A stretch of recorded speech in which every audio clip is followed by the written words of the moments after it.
আপনি কি 5 মিনিট পড়তে বসেই হাতে মোবাইল তুলে নেন?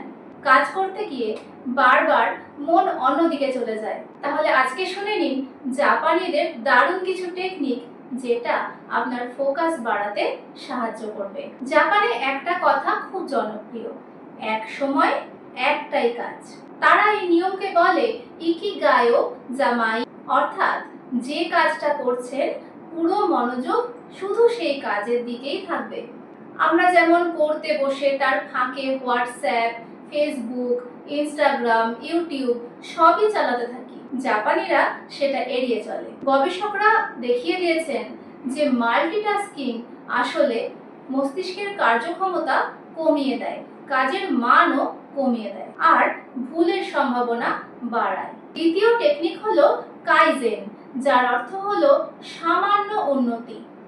অনেকেই মনে করে আজ থেকে আমি 5 ঘন্টা করে পড়ব, কিন্তু 2 দিন বাদেই সেটা ছেড়ে দেয়। জাপানিরা বলে প্রতিদিন মাত্র 1% করে উন্নতি করো। আজ 20 মিনিট, কাল 22 মিনিট, তারপরের দিন 25 মিনিট। এইভাবে ছোট ছোট অগ্রগতি বড় সাফল্য এনে দেবে। তৃতীয় টেকনিক হলো মা।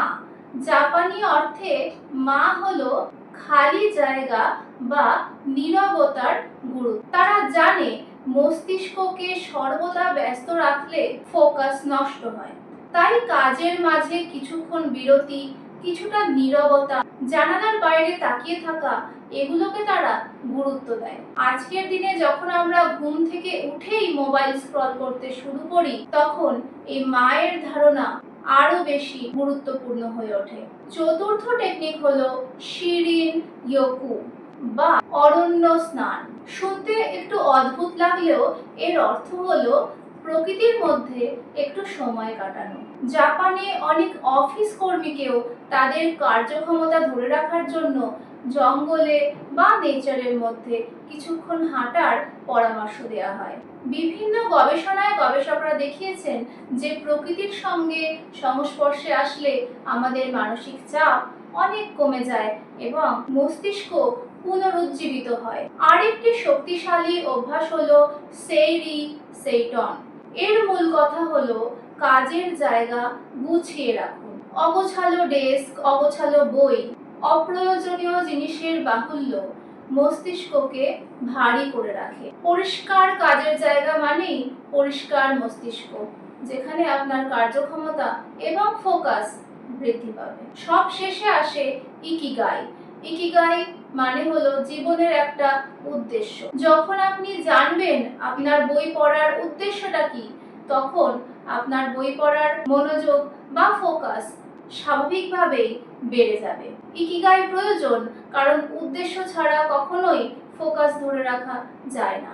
তাহলে বুঝলেন তো, জাপানিদের ফোকাস ধরে রাখার রহস্য কোনো ম্যাজিক নয়।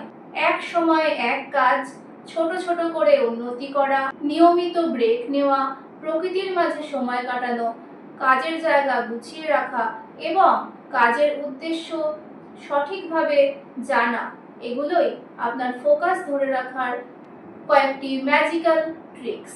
আজ থেকেই এই টেকনিকগুলোকে কাজে লাগিয়ে দেখুন আপনার কাজের বা পড়াশোনার ফোকাসের কতটা পরিবর্তন আসে। খাওয়া দাওয়া এবং জীবনযাপনের নানা রকম টিপস জানতে সাবস্ক্রাইব করে রাখুন। এই ভিডিওটা ভালো লাগলে লাইক করে দেবেন।